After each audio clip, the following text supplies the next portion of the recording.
பிரபஞ்ச சக்தி டிவி. வணக்கம். நான் 1984ஆம் ஆண்டு எழுதி வெளியிட்ட ராஜி இது உனக்காக நாவலை சம்யுக்தா கம்ப்யூட்டர்ஸ் திரு பிரேம்குமார் அவர்கள் ஆடியோ வீடியோவாக தயாரித்து வெளியிடுகிறார். நீங்கள் பார்த்து கேட்டு ரசியுங்கள். இந்த கதையில் வரும் பெயர்கள், சம்பவங்கள் அனைத்தும் கற்பனையே. இந்த நூல் தமிழ்நாட்டில் உள்ள எல்லா அரசு நூலகங்களிலும் கிடைக்கும். வீடியோ 6. ராஜி இது உனக்காக. ஆசிரியர் பிரபஞ்ச சக்தி பாலா. அத்தியாயம் 5. புயலோடு போராட்டம்.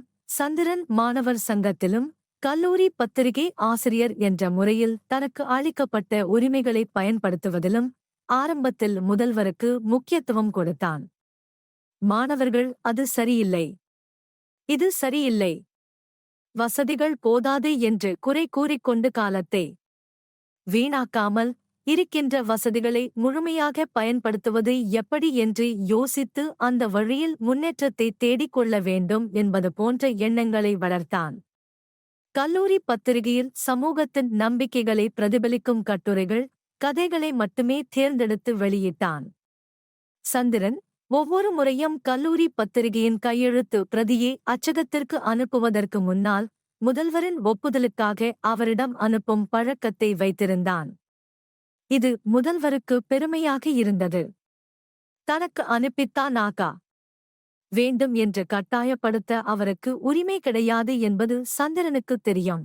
இருப்பினும் முதல்வர் தன்னை கௌரவப்படுத்தியதற்கு கைமாறாக தானும் விதிமுறைகளை பார்த்து உரிமைகளை பயன்படுத்துகின்ற பாணியில் நடந்து அவருக்கு பிடிக்காத எந்த காரியத்தையும் செய்துவிடக்கூடாது என்பதில் அவன் எச்சரிக்கையாக இருந்தான். முதல்வர் எது சொன்னாலும் அதை சந்திரன் எதிரொலிப்பான். சந்திரன் எது செய்தாலும் அதற்கு முதல்வரின் ஆமோதிப்பும் ஆதரவும் இருக்கும் என்ற எண்ணம் கல்லூரியில் நிலவியது. ஹாஸ்டலில் சாப்பாடு சரியில்லை என்று மாணவர்கள் குறை சொல்லி வார்டன் அறைக்கு கூட்டமாக போய் புகார் கொடுத்தார்கள். சில மாணவர்கள் இந்த விஷயத்தில் சந்திரனின் உதவியை நாடிய போது சந்திரன் வார்டனிடம் இது பற்றி பேசிவிட்டு வாரத்திற்கு 2 முறை தானே மாணவர்களோடு ஹாஸ்டல் மெஸ்ஸில் சாப்பிட்டு சாப்பாடு தயாரிக்கப்படுவதை மேற்பார்வை செய்வதாக உறுதியளித்து பிரச்சனையை வளர விடாமல் தடுத்துவிட்டான். மாணவர்களுக்கு இந்த முடிவு மிகவும் பிடித்திருந்தது. சந்திரன் வாரத்திற்கு 2 முறை தங்களோடு உணவருந்த போவது அவர்களுக்கு மிகவும் சந்தோஷமான செய்தியாக இருந்தது. ஹாஸ்டல் வார்டனாக இருந்த துணை முதல்வரே இந்த உக்தியை கையாண்டிருக்கலாம். ஆனால் அவருடைய பிரஸ்டீஜ் இதற்கு இடம் கொடுக்கவில்லை. வேறு ஒரு கல்லூரியில் போலீசாரால் தாக்கப்பட்ட மாணவர்களுக்கு அனுதாபம் தெரிவித்தும் போலீஸ் இலாகாவின் தாக்குதலை கண்டித்தும் ஸ்ட்ரைக் செய்ய வேண்டும் என்ற எண்ணம் மாணவர்களிடையே தீவிரமடைய ஆரம்பித்தது. பல கல்லூரிகள் ஏற்கனவே ஸ்ட்ரைக் நோய்க்கு பலியாகிவிட்டன. முதல்வருக்கு இதற்கு முன் ஸ்ட்ரைக்கே வராத தன் கல்லூரியில் அந்த நிலைமை வந்து விடுமோ என்ற அச்சம் ஏற்பட்டது. சந்திரனின் யோசனையின் பேரில் தானே மாணவர்கள் சங்க கூட்டத்திற்கு ஏற்பாடு செய்தார். ஸ்ட்ரைக் செய்யும் எண்ணத்தை மாணவர்கள் கைவிட வேண்டும் என்று வேண்டுகோள் விடுப்பதற்காக அந்த கூட்டம் நடத்தப்பட்டது. இந்த முயற்சி சரியானதுதானா என்ற சந்தேகம் முதல்வருக்கு இருந்தாலும் சந்திரன் தன் திறமையாலும் செல்வாக்காலும் யூனியன் பிரதிநிதிகள் மனதை மாற்றி விடுவான் என்ற நம்பிக்கை அவருக்கு இருந்தது. மாணவர் பிரதிநிதிகள் தாங்கள் ஸ்ட்ரைக் செய்ய போவது சரி என்றும் போலீஸ் இலாகாவினர் வரம்பு மீறிய செய்கையால் தங்களை ஸ்ட்ரைக் செய்யும் சூழ்நிலைக்கு ஆளாக்கிவிட்டனர் என்றும் முதல்வருக்கு பாதி பயந்தும் பாதி பயப்படாமலும் பேசினர். கடைசியில் பேசிய யூனியன் செயலாளர் ரகோத்தமன் தன் பேச்சில் ஆவேசத்தை காட்டினான். நம்முடைய கல்லூரியில் ஸ்ட்ரைக் வந்ததே இல்லை என்பது உண்மைதான். ஆனால் போன வாரம் அரசினர் கலைக்கல்லூரியில் போலீசார் ஹாஸ்டலில் புகுந்து தூங்கிக் கொண்டிருந்த மாணவர்களை எழுப்பித் தாக்கியது போன்ற காட்டுமிராண்டித்தனமான செயல் தமிழ்நாட்டிலேயே இதற்கு முன் நடந்தது கிடையாது என்பதும் உண்மை. யாரோ சில மாணவர்கள் அத்துமீறி நடந்து கொண்டார்கள் என்பதற்காக ஒரு தவறும் செய்யாத அப்பாவி மாணவர்களை மிருகத்தனமாக தாக்குவதா? லத்திக்கம்புகள் போலீஸ்காரர்களுக்கு மட்டும்தான் சொந்தமா? தவறு செய்த மாணவர்கள் மீது சட்டப்படி அந்த கல்லூரி நிர்வாகமும் அரசாங்கமும் ஒழுங்கு நடவடிக்கை எடுக்கட்டும். அதைச் செய்வதற்கு திறமையற்ற, கையாலாகாத அரசாங்கம் இப்படி குண்டர்களையும் ரவுடிகளையும் அனுப்புவது போல் போலீஸ்காரர்களை அனுப்பி மாணவர்களைத் தாக்கியதை நான் வன்மையாகக் கண்டிக்கிறேன். நாமும் பதிலுக்கு வன்முறையில் ஈடுபட வேண்டும் என்பது நம் கோரிக்கை அல்ல, ஆனால் குறைந்த பட்சம் 3 நாட்கள் ஸ்ட்ரைக் செய்து நம் கண்டனத்தையாவது தெரிவிக்க வேண்டும். உங்களுடைய ஏகோபித்த ஆதரவை எதிர்பார்க்கிறேன். முதல்வர் உட்கார்ந்திருக்கிறார் என்று பயந்த மாணவர்களுக்கு ரகுவின் பேச்சைக் கேட்டவுடன் தைரியம் வந்துவிட்டது. தங்கள் உற்சாகத்தையும் ஆதரவையும் காட்டுகின்ற வகையில் பலமாக கை தட்டினார்கள். முதல்வரின் முகத்தில் சற்று கலவரம் தோன்றினாலும் நிதானத்தை இழக்காமல் அடுத்து திரு. சந்திரசேகருக்கு பேச வாய்ப்பு அளிக்கிறேன் என்று கூறினார். சந்திரன் ரகுவின் ஆவேசத்தைப் பற்றி கவலைப்படாமல் சுவாரஸ்யமாக பேச்சை ஆரம்பித்தான். நான் 2 ஆண்டுகளுக்கு முன்பு வரை மாணவனாகத்தான் இருந்தேன். மாதம் 800 ரூபாய் சம்பளம் கிடைக்கிறது என்பதால் இந்த ஆசிரியர் வேலையை ஏற்றுக்கொண்டு விட்டேன். இந்த ஆசிரியர் வேலை பார்க்காமலேயே 800 ரூபாய் கிடைத்திருக்கும் என்றால் வேறு ஏதாவது விருப்ப பாடத்தை எடுத்துக்கொண்டு தொடர்ந்து மாணவனாகவே இருந்திருப்பேன். நான் ஏன் இதைச் சொல்கிறேன் என்றால், நீங்கள் என்னை லெக்சரர் என்று நினைத்து ஒதுக்கித் தள்ள ஆசைப்படலாம். ஆனால் நானோ யூனியனில் எனக்கு கொடுக்கப்பட்டுள்ள பிரதிநிதி பதவி மூலமும் கல்லூரி பத்திரிகை ஆசிரியர் என்ற ரூபத்திலும் உங்களிடம் மேலும் மேலும் நெருக்கமாக வர முயற்சிக்கிறேன். உண்மையைச் சொல்லப் போனால் இந்த கூட்டத்திற்கு ஏற்பாடு செய்ய வேண்டும் என்று வேண்டுகோள் விடுத்ததே நான்தான். அந்த வேண்டுகோளை ஏற்று மதிப்பளித்த முதல்வருக்கு என்னுடைய நன்றி. நீங்கள் எல்லோரும் வெளிப்படுத்திய உணர்வுகளை, குறிப்பாக என் அன்பிற்குரிய தோழன் ரகோத்தமனின் ஆவேசத்தை நான் நன்கு புரிந்து கொண்டேன்.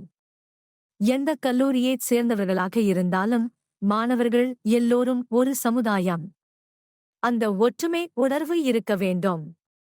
அதை நான் முழுமையாக வரவேற்கிறேன்.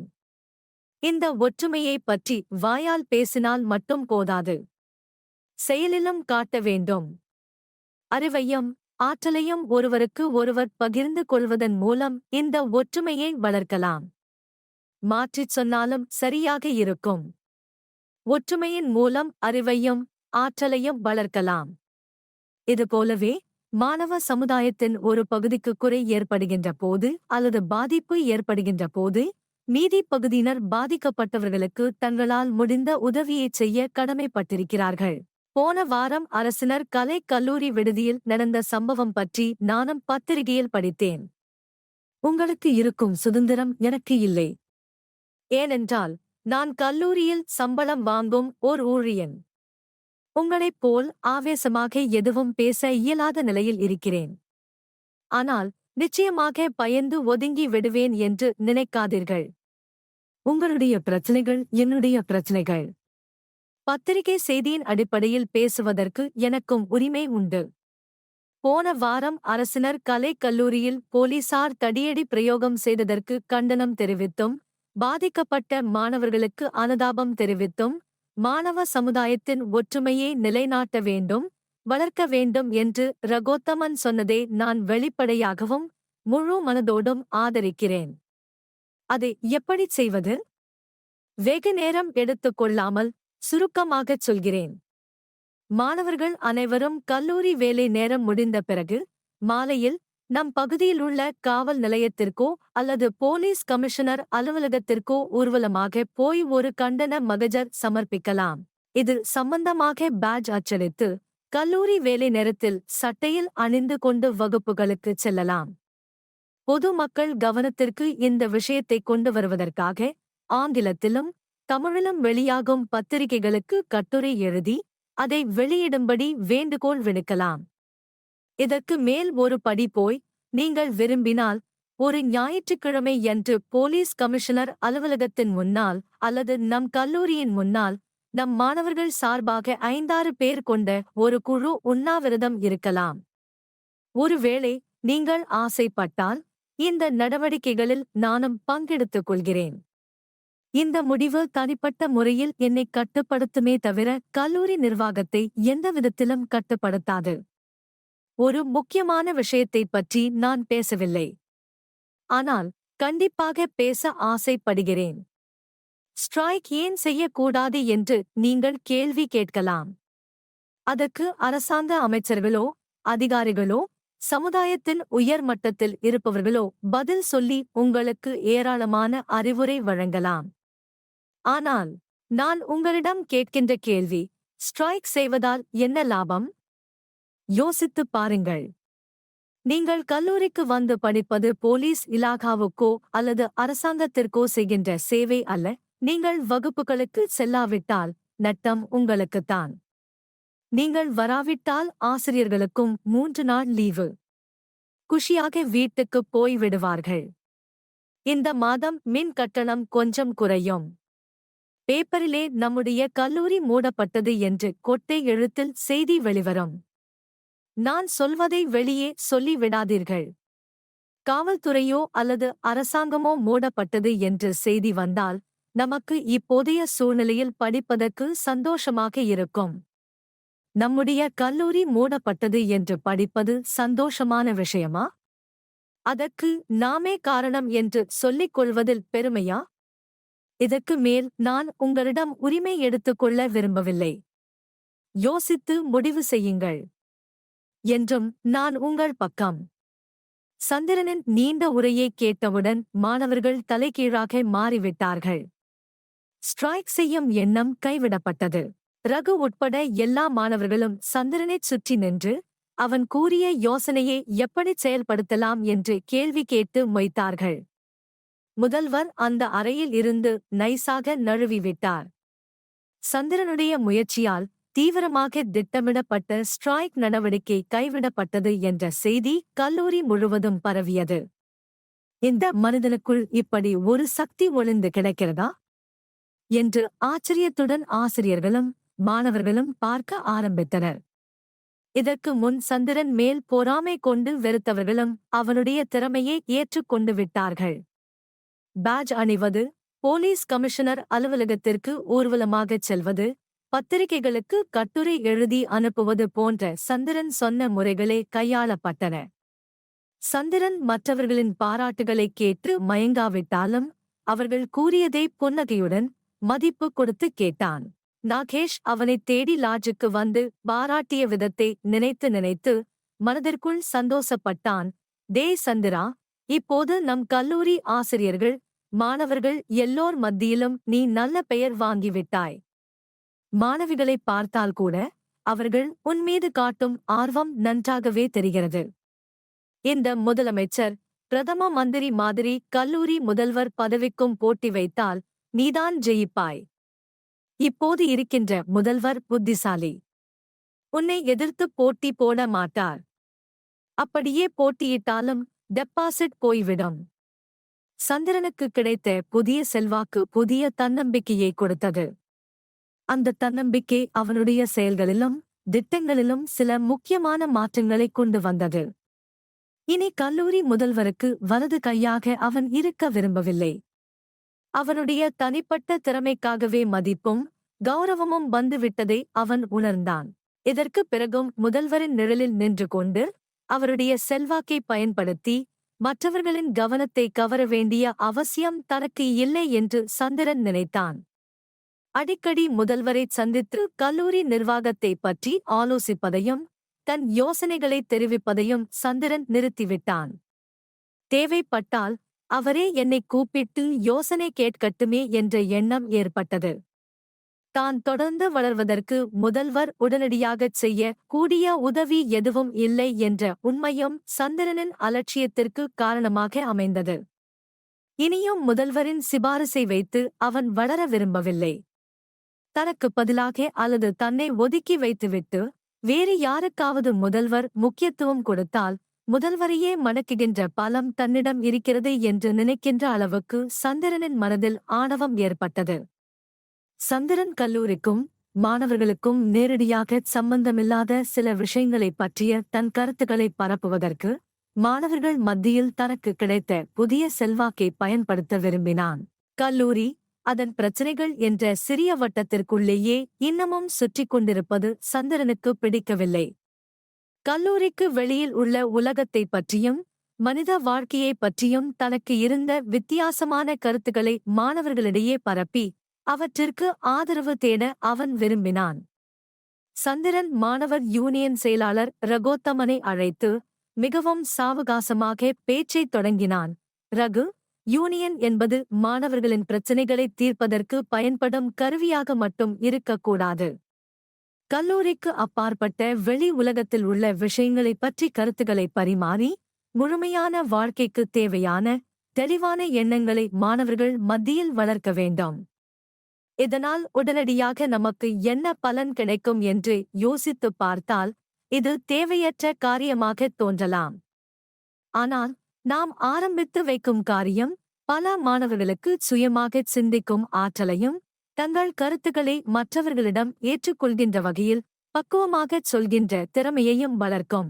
ரகு, நாம் இப்போது வாழ்கின்ற வாழ்க்கை சிந்தனையை அடிப்படையாகக் கொண்டதல்ல. நமக்கு முன்னால் வாழ்ந்தவர்கள் எப்படி வாழ்ந்தார்கள், நம்மைவிட பொருளாதார நாகரிக ரீதியாக முன்னேறிய நாடுகளில் மக்கள் எப்படி வாழ்கின்றனர் என்று பார்த்து அதை அப்படியே காப்பி அடிக்கிறோம். இதனால்தான் நாம் அன்றாடம் செய்தித்தாளில் நம்முடைய நாட்டின் ஒவ்வொரு பகுதியிலும் பிரச்சினைகள் வருவதையும் அவற்றைச் சமாளிக்க முடியாமல் அரசாங்கம் திணறுவதையும் பார்க்கிறோம். சிந்தித்து வாழ்க்கை பாதையை அமைத்தால் அந்த பாதையில் வருகின்ற பிரச்சினைகளை சிந்தனையின் மூலம் தீர்க்கலாம். ஆனால் காப்பி அடிக்கின்ற பாதையில் வரும் பிரச்சினைகளைத் தீர்ப்பதற்கு செத்துப் போன நம் முன்னோர்களை தட்டி எழுப்ப வேண்டாம். அல்லது எந்த நாடுகளை காப்பி அடிக்கிறோமோ அந்த நாடுகளுக்கு தபால் மூலம் எழுதித்தான் கேட்க வேண்டும், இல்லையா? சந்திரனைத் தொடர்ந்து பேசவிடாமல் ரகு தன் கருத்தைத் தெரிவித்தான். நீங்கள் சொல்வது எனக்கு ஓரளவுக்கு புரிகிறது. நானே பார்க்கிறேன். 190 பேர் ஏன் இதைச் செய்கிறோம், எதை நோக்கிப் போகிறோம் என்று யோசித்துப் பார்க்காமலே வாழ்ந்து கொண்டிருக்கிறார்கள். ஆனால் இதையெல்லாம் மாற்றுவது என்றால் நம் நாட்டில் பெரிய புரட்சி வர வேண்டும். எனக்கு என்னவோ அதெல்லாம் இப்போதைக்கு நடக்கக்கூடிய காரியமாகத் தோன்றவில்லை. சந்திரன் டக்கென்று குறுக்கிட்டான். Very good. பெரிய அளவில் பெரிய புரட்சி வரும் போது வரட்டும். ஆனால் சிறிய அளவில் ஒரு சிறிய புரட்சி செய்ய வேண்டும் என்று எனக்கு ஆசை. நீ ஒத்துழைப்பு கொடுத்தால் அந்த முயற்சி வெற்றி அடையும் என்று சொல்லிவிட்டு ரகுவின் முகத்தை கேள்விக்குறியோடு பார்த்தான். என்ன சந்திரா சொல்கிறீர்கள்? என்னால் முடிந்த உதவியை நிச்சயம் உங்களுக்குச் செய்வேன். இதில் உங்களுக்கு ஏன் சந்தேகம்? ரகு காட்டிய பச்சை கொடி சந்திரனுக்கு மகிழ்ச்சியை கொடுத்தது. சரி, இந்த வாரம் சனிக்கிழமை மதியம் யூனியன் கூட்டத்திற்கு ஏற்பாடு செய். அதில் நான் சொன்ன விஷயங்களை இன்னும் தெளிவாகச் சொல்கிறேன். குறிப்பிட்ட சில விஷயங்களைப் பற்றி முன்கூட்டியே அறிவித்துவிட்டு மாதம் ஒரு முறை அல்லது இருமுறை சந்தித்து கருத்துக்களை பரிமாறி விவாதிப்போம். இதற்கான டைப்பிங், சைக்கிளோஸ்டெல்லிங் வேலையை ஆரம்பத்தில் நான் ஏற்றுக்கொள்கிறேன். மெதுவாக மாணவர்கள் அடங்கிய ஒரு சிந்தனை கழகத்தை உருவாக்குவோம்.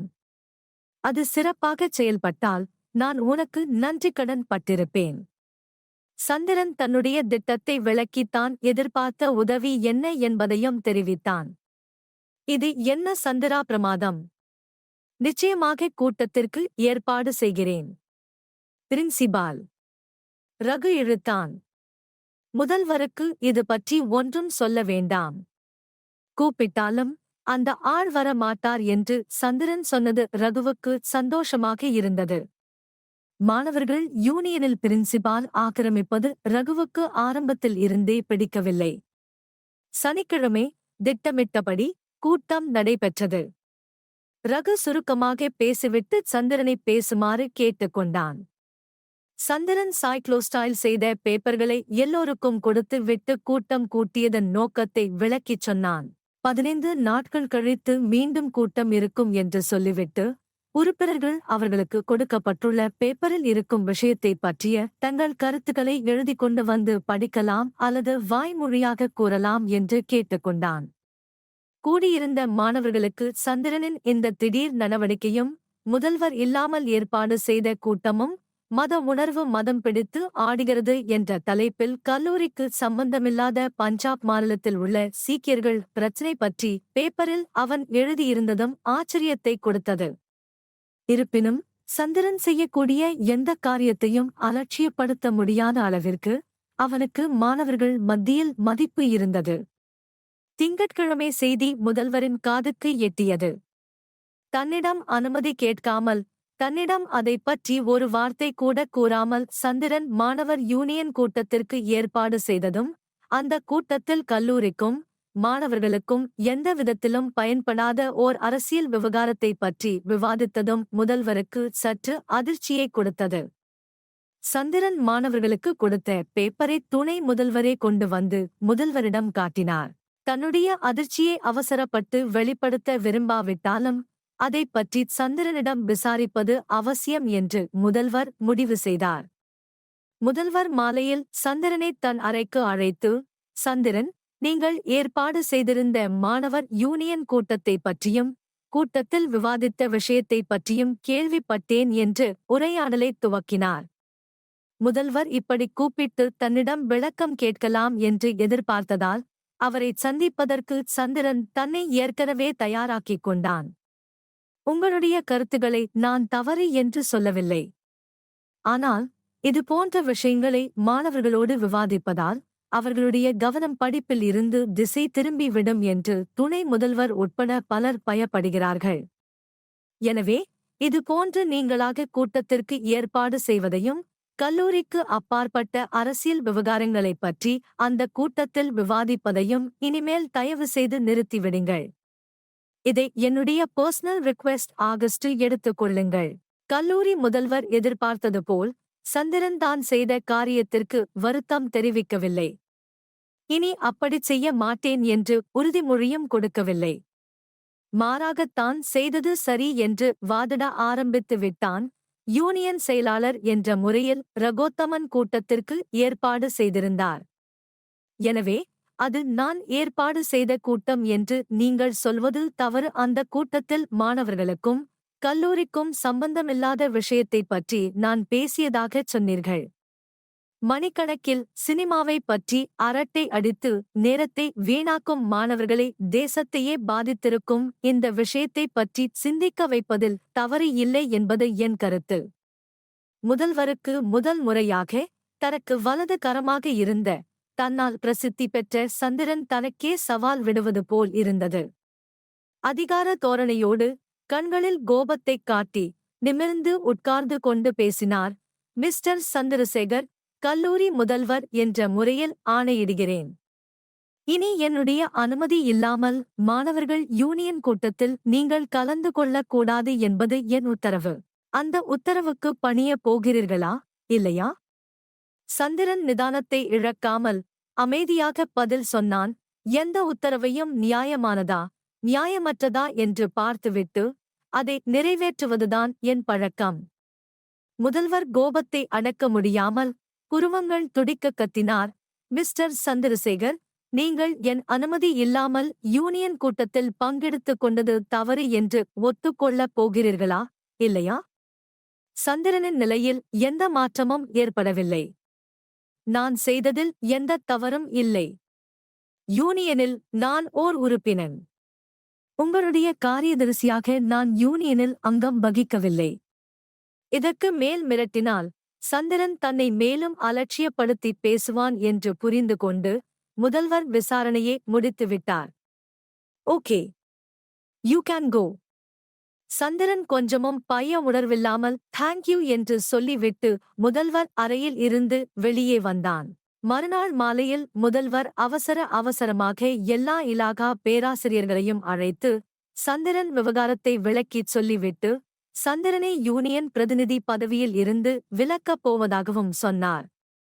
பேராசிரியர்களுக்கு இது நம்ப முடியாத ஆச்சரியமாக இருந்தது. தன்னுடைய வலது கையாக நடத்திய சந்திரனை முதல்வரே இப்படி தூக்கி எறிவார் என்று யாரும் எதிர்பார்க்கவில்லை. இருப்பினும் அவரிடம் விளக்கம் கேட்க யாருக்கும் தைரியம் இல்லை. கெமிஸ்ட்ரி புரொபசர் ரங்கநாதன் யூனியனில் நிர்வாகத்தின் பிரதிநிதியாக இருப்பார் என்றும் முதல்வர் அறிவித்தார். அந்த முடிவை ஏகமனதாக எல்லா பேராசிரியர்களும் ஏற்றுக்கொண்டார்கள். இதைப் பற்றி அரைகுறையாகச் செய்தி சந்திரனின் காதுக்கு எட்டியது. கேட்டவுடன் முகம் வாடினாலும் சவாலைச் சந்திப்பது என்று அவன் முடிவு செய்தான். துணை முதல்வர் அவனை கூப்பிட்டுச் சுருக்கமாக விஷயத்தைச் சொன்னார்.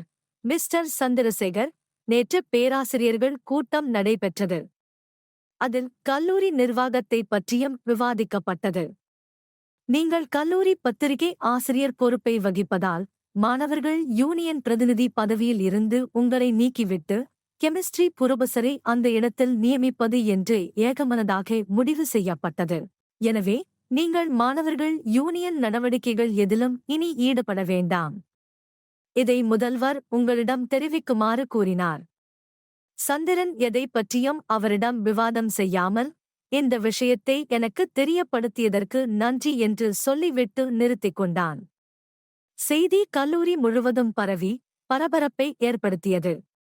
மாணவர்கள் மத்தியில் செல்வாக்கும் அவர்களிடம் நெருக்கமான நட்புறவும் சந்திரனுக்கு இருந்ததால் அவன் அடுத்து என்ன செய்யப் போகிறான் என்று மாணவர்கள் எதிர்பார்த்துக் கொண்டிருந்தார்கள். முதல்வருக்கும் சந்திரனுக்கும் கருத்து வேறுபாடு ஏற்பட்டதை பலரால் நம்ப முடியவில்லை. ரகோத்தமன் உட்பட யூனியனில் பிரதிநிதியாக இருந்த சில மாணவர்கள் தங்கள் அதிர்ச்சியையும் வருத்தத்தையும் சந்திரனிடம் நேரில் வந்து தெரிவித்தார்கள். மிஸ்டர் சந்திரன், அடுத்து இது பற்றி என்ன செய்ய போகிறீர்கள்? ரகோத்தமனின் கேள்விக்கு சந்திரன் மன உறுதி கொஞ்சமும் குறையாமல் பதில் சொன்னான். ரகு, நீங்கள் எல்லோரும் என் மீது வைத்திருக்கும் அன்பை நினைத்து மகிழ்ச்சி அடைகிறேன். இது பிரச்சனையின் முடிவல்ல, ஆரம்பம்தான். சந்திரன் ஒரு தலையாட்டி பொம்மை என்று நினைத்த முதல்வருக்கு உண்மையான சந்திரனை பார்க்கும்போது தலை சுற்றுகிறது. தொடர்ந்து நடக்கப் போகும் வேடிக்கையே பொறுத்திருந்து பார். சந்திரன் தன் திட்டத்தை மர்மமாக வைத்து உரையாடலை முடித்து விட்டான். சந்திரன் முதல்வருக்கு அடுத்த அடி கொடுப்பதற்கு தன்னிடம் இருந்த ஆயுதத்தை தீட்டி வைத்தான். கல்லூரி பத்திரிகைக்காக இலங்கையில் உள்ள தமிழர்கள் நிலையைப் பற்றி நீண்ட கட்டுரை எழுதினான். ரோமாபுரியில் இருக்கும்போது ரோமனைப் போல் நடப்பதுதான் புத்திசாலித்தனம். இலங்கையில் இருக்கும் தமிழர்கள் சிங்கள இனத்தவரோடு இரண்டர கலந்து இலங்கையை தங்களுடையதாக்கிக் கொள்ள வேண்டாம். கொஞ்சம் திறமையோடு செயல்பட்டால் தமிழர்கள் இலங்கை தீவின் ஆட்சியையே கைப்பற்றலாம். அதை விட்டுவிட்டு ஈழத் தமிழர்கள் என்று தங்களைத் தாங்களே குறுகிய வட்டத்திற்குள் அடைத்து இலங்கையை இரண்டாக பிரிக்க வேண்டும் என்று கேட்டு தங்கள் நேரத்தையும் இரத்தத்தையும் வீணாக்கிக் கொண்டிருக்கிறார்கள். இது அவர்கள் சந்தோஷமாக வாழ்வதற்கு வழிவகுக்காது என்று சந்திரன் அந்த கட்டுரையில் குறிப்பிட்டிருந்தான். சந்திரன் பத்திரிகையின் கையெழுத்து பிரதியை முதல்வருக்கு அனுப்பி அவருடைய ஒப்புதல் வாங்காமலே அச்சகத்திற்கு அனுப்பிவிட்டான். ஏதாவது தாமதம் இருக்கலாம் என்று நினைத்து முதல்வரும் சந்திரனிடம் இது பற்றி கேட்கவில்லை. ஒரு வாரம் கழித்து முதல்வரின் மேஜையின் மீது கல்லூரி பத்திரிகையின் அந்த மாதத்திற்கான இதழ் வைக்கப்பட்டிருந்தது அவருக்கு ஆச்சரியத்தை கொடுத்தது. சந்திரன் தன் மீது உள்ள கோபத்தில் தன்னுடைய ஒப்புதல் வாங்காமலே கையெழுத்து பிரதியை அச்சகத்திற்கு அனுப்பிவிட்டான் என்பதை முதல்வர் புரிந்து கொண்டார். சந்திரன் இப்படி செய்தது அவருக்கு முகத்தில் அறைந்த மாதிரித்தான் இருந்தது. இருப்பினும் சந்திரன் தன்னை மதிக்காமல் பத்திரிகையை அச்சடித்ததை பெரிதுபடுத்தி அதற்கும் அவன் மேல் நடவடிக்கை எடுக்க வேண்டும் என்ற எண்ணத்தை முதல்வர் வளரவிடவில்லை. மதிய உணவுக்குப் பிறகு கல்லூரி பத்திரிகையில் என்னென்ன வெளியாகி இருக்கிறது என்பதை தெரிந்து கொள்ளும் ஆவலுடன் அதை கையில் எடுத்தார். சந்திரன் மீது கோபமும் ஆத்திரமும் இருந்தாலும் அவனுடைய அறிவாற்றல் மீதும் சிந்தனைத் திறன் மீதும் முதல்வருக்கு மதிப்பு இருந்தது. சந்திரன் என்ன எழுதியிருக்கிறான் என்பதை முதல்வர் தேடிப்பிடித்து வாசிக்க ஆரம்பித்தார். மாணவர் யூனியன் கூட்டத்தில் பஞ்சாப் பிரச்சனையைப் பற்றி பேசி தலைவலியை கொடுத்த சந்திரன் கல்லூரி பத்திரிகையில் இலங்கை தமிழர்களைப் பற்றி எழுதியிருந்தது அவன் மீது முதல்வருக்கு மேலும் ஆத்திரத்தை மூட்டியது. தமிழ்நாடு முழுவதும் மக்களும் அரசாங்கமும் இலங்கை தமிழர்களுக்கு ஆதரவு தெரிவிக்கும் நடவடிக்கைகளில் ஈடுபட்டுக் கொண்டிருக்கும் போது ரோம் நகரில் ரோமானியர்களைப் போல் இருக்க வேண்டும் என்று இலங்கை தமிழர்களைப் பற்றி சந்திரன் எழுதியிருந்தது முதல்வருக்கு மனக்கலவரத்தை கொடுத்தது. அரசாங்கத்தின் கவனத்திற்கு இந்த விஷயம் போனால் கல்லூரி முதல்வர் என்ற முறையில் தனக்கு இடைஞ்சல் வரக்கூடும் என்று முதல்வர் பயந்தார். உடனடியாக துணை முதல்வரை தன் அறைக்கு வரச் சொல்லி முதல்வர் இது பற்றி ஆலோசித்தார். மிஸ்டர் ராமமூர்த்தி, கல்லூரி பத்திரிகையில் சந்திரன் இலங்கை தமிழர்களைப் பற்றி எழுதியிருப்பதை பார்த்தீர்களா? இந்த பயலை என்ன செய்வது என்றே எனக்கு புரியவில்லை. முதல்வரின் ஆவேசத்தை துணை முதல்வர் புரிந்து கொண்டார். உங்கள் சம்மதத்துடன் தான் அதை வெளியிட்டிருக்கிறான் என்று நான் நினைத்தேன். துணை முதல்வர் தவறிலே முதல்வரையும் சம்பந்தப்படுத்த பார்த்தார். முதல்வர் மேஜையின் மீது தன் வலது கையால் ஓங்கி அடித்துவிட்டு அலறினார், மை காட்! இந்த மாதம் என்னுடைய ஒப்புதல் இல்லாமலே அச்சகத்திற்கு பத்திரிகையின் கையெழுத்து பிரதியை அனுப்பிவிட்டான். இப்படியெல்லாம் எழுதுவான் என்று தெரிந்திருந்தால் யூனியனில் இருந்து நீக்கும் போதே பத்திரிகை ஆசிரியர் பதவியில் இருந்தும் நீக்கியிருப்பேன். இப்போதும் ஒன்றும் காலம் கடந்து போய்விடவில்லை. நான் அவனிடம் விளக்கம் எதுவும் கேட்க விரும்பவில்லை. சந்திரனின் திமிரும் ஆணவமும் அளவுக்கு மீறிப் போய்விட்டன. இவன் மீது உடனடியாக நடவடிக்கை எடுக்காவிட்டால் என் வேலைக்கே ஆபத்து வந்துவிடும். முதல்வர்தான் எடுத்த முடிவை செயல்படுத்துவதற்காக தன் காரியதரிசியை அழைத்தார். அதற்கு மறுநாள் சந்திரனுக்கு முதல்வரின் கையெழுத்திட்ட கடிதம் ஒன்று கொடுக்கப்பட்டது. அதில் முதல்வர் தன் சிறப்பு அதிகாரத்தை பிரயோகித்து அவனை கல்லூரி பத்திரிகை ஆசிரியர் பதவியில் இருந்து நீக்கிவிட்டதாக குறிப்பிட்டிருந்தார். சந்திரனுக்கு ஆத்திரம் பொத்துக்கொண்டு வந்தது. மாணவர்கள் மத்தியிலும் ஆசிரியர்கள் இடையேயும் சந்திரன் இலங்கை தமிழர்கள் பற்றி தெரிவித்திருந்த கருத்துகள் மிகவும் சரியானவையே என்றும், இதுபோன்ற மனப்பான்மை வளர்ந்தால்தான் உலகின் பல்வேறு நாடுகளில் அமைதி நிலவும் என்றும் பெரும்பான்மையோர் கருத்து தெரிவித்தனர். ஈழத் தமிழர் விஷயத்தில் தீவிரமான கருத்து கொண்ட சிலர், இந்த சந்திரசேகர் உண்மையிலேயே தமிழனுக்கு பிறந்திருந்தால் இப்படி எழுதியிருக்க மாட்டான் என்று ஆபாசமான முறையில் கடுமையாகத் தாக்கி முதல்வரிடம் நேரில் போய் தங்கள் கண்டனத்தை தெரிவித்தனர். ஆனால் முதல்வர் பத்திரிகை ஆசிரியர் பதவியில் இருந்து சந்திரனை நீக்கிவிட்டார் என்பதைக் கேட்டபோது அவர்கள் கோபம் தணிந்துவிட்டது. அவர்களுக்கு சந்திரன் மீது இரக்கம் ஏற்பட்டது. இந்த ஆள் ஏன் இப்படியெல்லாம் எழுதி பெயரைக் கெடுத்துக் கொள்கிறான்? கல்லூரி பத்திரிகை ஆசிரியர் பதவி போனதுதான் மிச்சம். இனி எந்த பத்திரிகையில் எழுதப் போகிறான்? கொஞ்சமாவது சிந்தித்துச் செயல்பட வேண்டும் என்று கத்திவிட்டு ஒரு துணை பேராசிரியர் கும்பலாக நின்று கொண்டிருந்த மாணவர்களை கலைந்து போகச் சொன்னார். சந்திரன் தன் இருக்கையில் அமர்ந்து ஏதோ எழுதிக் கொண்டிருந்தான். கல்லூரியில் என்ன நடக்கிறது, தன்னைப் பற்றி மற்றவர்கள் என்ன பேசுகிறார்கள் என்பதையெல்லாம் தெரிந்து கொள்வதில் தனக்கு ஆர்வம் இருப்பதாக அவன் காட்டிக் கொள்ளவில்லை. ஆனால் அவன் மனத்திரையில்தான் புயலோடு போராடும் காட்சி நன்றாகத் தெரிந்தது. 3 நாட்கள் கழித்து சந்திரன் மாணவர்களுக்கும் சக ஆசிரியர்களுக்கும் சைக்ளோஸ்டைல் செய்து ஒரு சுற்றறிக்கையை அனுப்பினான். என் அன்பு மாணவத் தோழர்களுக்கு, சகாக்களுக்கு வணக்கம். பொதுவாக நான் சர்ச்சைகளில் தலையிட்டு ஒரு முடிவு காண்பதற்கு முயற்சி செய்த பல சந்தர்ப்பங்களை நீங்களே நேரடியாகவும் மற்றவர்கள் மூலம் கேட்டும் அறிந்திருப்பீர்கள். ஆனால் இப்போது வேடிக்கையான ஒரு சூழ்நிலை உருவாகியிருக்கிறது. அதாவது, நானே சர்ச்சைக்குரிய பொருளாக மாறிவிட்டேன். அதற்குக் காரணம் நான் மிகவும் மதிப்பு வைத்திருக்கும் நம் கல்லூரி முதல்வர் செய்த 2 காரியங்கள். 1. மாணவர்கள் யூனியனில் நான் வகித்துக் கொண்டிருக்கும் பிரதிநிதி பதவியில் இருந்து என்னை நீக்கிவிட்டதாக துணை முதல்வர் மூலம் வாய்மொழியாக எனக்குத் தெரிவித்தது. 2. கல்லூரி பத்திரிகை ஆசிரியர் பதவியில் இருந்து என்னை நீக்கிவிட்டதாக கடிதம் மூலம் தெரிவித்தது. மதிப்பிற்குரிய முதல்வர் அவர்கள் தான் செய்த இந்த 2 காரியங்களையும் இன்னும் 15 நாட்களுக்குள் வாபஸ் பெற்றுக்கொண்டால் நான் பிரச்சனையை இப்படியே விட்டுவிடுகிறேன். இல்லை என்றால் பல உண்மைகளை வெளிப்படுத்தி இந்த கல்லூரியில் அமைதியையும் ஒற்றுமையையும் வளர்ப்பதற்காக பாடுபட்ட நானே போராட்டத்திற்கான விதைகளை தூவ நேரிடும். என்றும் உங்கள் ஆதரவை நாடும். ஆர். சந்திரசேகர், மாணவர் யூனியன் பிரதிநிதி, கல்லூரி பத்திரிகை ஆசிரியர். சந்திரனின் சுற்றறிக்கையை படித்தவுடன் முக்கால்வாசி மாணவர்களுக்கு ஒரே கொண்டாட்டம்.